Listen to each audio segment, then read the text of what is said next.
Hey, gentlemen, good morning. I think a 2 seed is not a unfair pipe dream for the Lions. And if they can stay reasonably happy, I couldn't help watching that game and dreaming what it would be like if they figured out a way to get Brian Burns and have him opposite Hutch. And it's not unrealistic because Carolina has no draft choices. In fact, the Bears, unfortunately, have their number 1 pick. And I'm just thinking, if there's a glaring need to me, it's somebody to help protect Hutchinson on that defensive line that can rush the passer. Well, I think there's Art, you and I are in lockstep. I'm thinking about Brian Burns to add. I was talking to Doug about it during the break. It's a name I brought up. The other one is played last night, and I mentioned him in the last segment, is Max Crosby. I mean, these are 2 guys that are game-wrecking defensive ends just like Hutchinson is. And if the Lions had 2 of those guys, that's something. And I love James Houston, what he's brought to this team, what he did last year in half a season was incredible. But he got hurt this year. There's no guarantees he's going to come back and be the same player that he was. And I'd be about it. I'd certainly pick up a phone and get a conversation going or try to figure it out internally if you can add either of those players. Burns is a free agent after the season. And he's going to command a monster contract for next year. It's going to be well in excess of $20 million, probably, 25 maybe. Max Crosby is signed to a deal through 2026. He's got a potential out in 2025 for the teams, but he's signed at a cap hit that's around $19 million.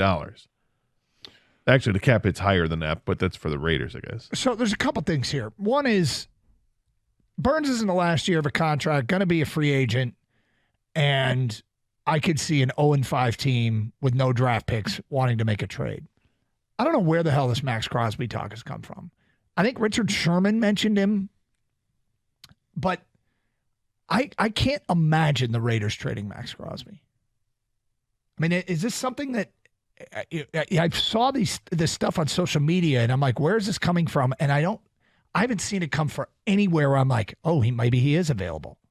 It's because Lions fans are getting chesty. He's from Eastern Michigan. They want to take the next step here. They want the next, hey, what's going to push us over the top? And the Raiders are a bad team, but you're right, Doug. Raiders are a bad organization. Yeah, exactly. Right, and that organization cannot afford to lose a captain like Max Crosby, who brings the effort and keeps that locker room or culture somewhat in check, because as we've seen over the years with the Raiders organization, they've had a lot of stuff off the field that they have to deal with. They're dealing with some right now with Chandler Jones. So They need a guy like Max Crosby to just keep that locker room solidified and just some kind of a sense of good culture there. But unless somebody knows that Max doesn't want to be there anymore. Because on top of that, he's locked up and he's productive as hell. He's so good. Yeah. He had 4 tackles for loss last night. I mean, the Lions' pass rush is top 3rd in sacks. They're top 5 in pressures. I agree. It would be great to add another edge rusher, but this doesn't look like it's a major issue right now. So do you give up what it would take to go get Brian Burns financially and draft capital? I'm not sure that's addressing the right problem. It's a wealth of luxury at a position that it's great to have pass rushers. I mean, it's fantastic. Let's look at the first part of it. The first part, if you were to trade for him before the deadline, you have him for the rest of this year. Mm-hmm. So thinking about what the defense looks like for the rest of this year, if you don't think they're a Super Bowl caliber team now, they certainly are if you add Brian Burns to the mix, right? Mm-hmm. So maybe it is just a rental, and dare we say you get the job done at the end of the year if there's a parade. What do you mean get the job done?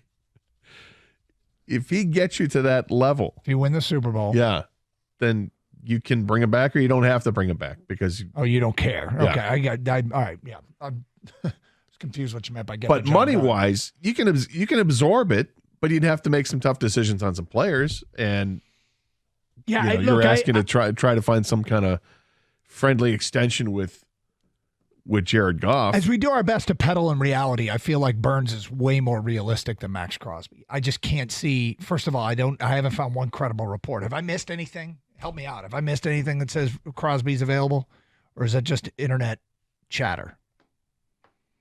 No, I think it's just people putting it out there on their own. Yeah. All right, fair enough. Then the reality is a team with few draft picks, a pending free agent that might not come back. Brian Burns seems way more realistic in my view, and it's something they may look at. Think about the Von Miller trade to the Rams. And the Broncos got fleeced. I think they gave up like a 3rd-round pick or something. Remember, we're all like, why does everyone just give their players to the Rams? I think you were pretty pissed about that, Gator. But I think that was a situation, too, as this same as Brian Burns. I think he's definitely more realistic than Max Crosby, but he's looking for a contract. The Panthers need draft capital and assets because they gave up a ton to get Bryce Young. There might be a match there.